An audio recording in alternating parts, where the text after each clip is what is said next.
Dalam dunia perfilman ada film yang menghibur, film yang menyentuh hati, dan film yang membuat kita berpikir. Tapi ada juga film yang justru membuat kita mengernyit bingung, ternganga aneh, bahkan mual campur takjub. Film-film ini tidak mengikuti aturan sinematografi biasa. Mereka menabrak norma, merobek batas realita, menggabungkan absurditas, simbolisme, hingga mimpi buruk yang divisualkan. Dan hasilnya adalah pengalaman menonton yang tak bisa dijelaskan dengan kata-kata. Inilah 5 film paling aneh di dunia. Siap-siap untuk perjalanan yang gak akan kamu temukan di bioskop biasa. Nomor 5, Rubber 2010. Apa jadinya kalau ban mobil jadi tokoh utama? Bukan hanya bergerak sendiri, tapi juga punya kekuatan membunuh?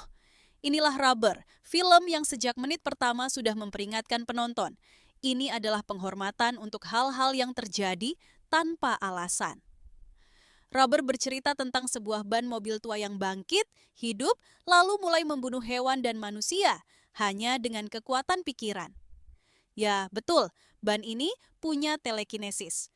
Lebih gila lagi, film ini juga memuat penonton. Di dalam film, sekelompok orang yang menyaksikan kejadian aneh ini dari kejauhan seakan tahu mereka hanya bagian dari pertunjukan. Sebuah metafiksi yang mengolok-olok logika film itu sendiri. Aneh? Jelas? Tapi itulah tujuannya. Nomor 4, Gozu 2003. Gozu bukanlah film yang bisa kamu jelaskan dalam satu kalimat. Film ini dimulai seperti kisah gangster.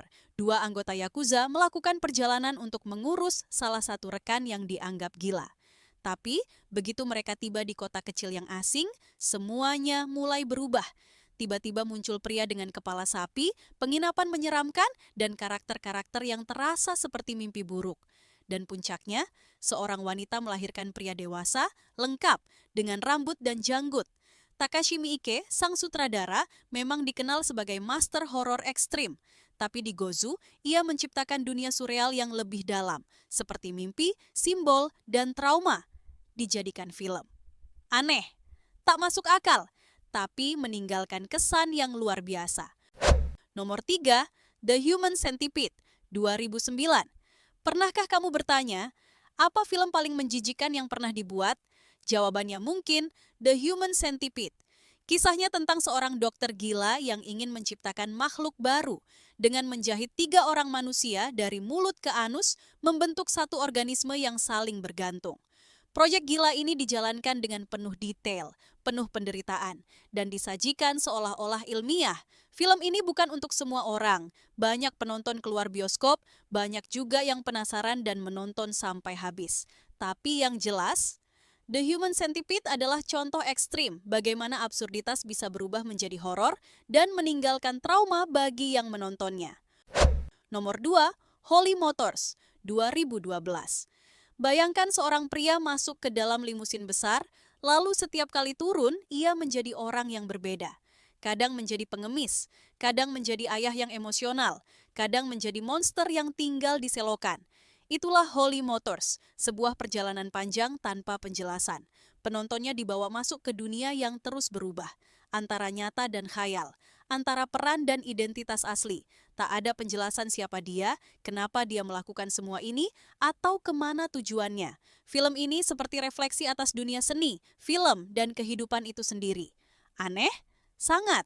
Tapi justru karena itu, Holy Motors dianggap sebagai mahakarya surrealisme modern. Nomor 1, Eraserhead 1977.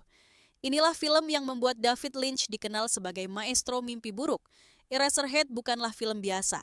Ini adalah puisi visual tentang kecemasan, trauma, dan absurditas hidup. Kisahnya mengikuti Henry Spencer, pria canggung yang hidup di dunia industri gelap dan membingungkan. Istrinya melahirkan bayi, tapi bayinya lebih mirip makhluk alien yang terus menangis. Tak ada penjelasan logis, yang ada hanyalah rasa cemas, takut, dan terganggu. Setiap suara, gerakan kamera, dan simbol dipilih untuk membuat penonton tidak nyaman. Dan disitulah kekuatannya. Eraserhead bukan film untuk dinikmati, tapi untuk dialami. Dan bagi banyak orang, ini adalah film teraneh sekaligus paling jenius yang pernah dibuat. Film-film ini tidak untuk semua orang, tapi mereka membuktikan satu hal, bahwa sinema bukan hanya tentang cerita, melainkan juga tentang rasa, interpretasi, dan kadang kekacauan. Dalam dunia yang penuh aturan, film-film seperti ini hadir sebagai bentuk pembangkangan. Sebagai pertanyaan besar kepada kenyataan, benarkah hidup harus selalu masuk akal?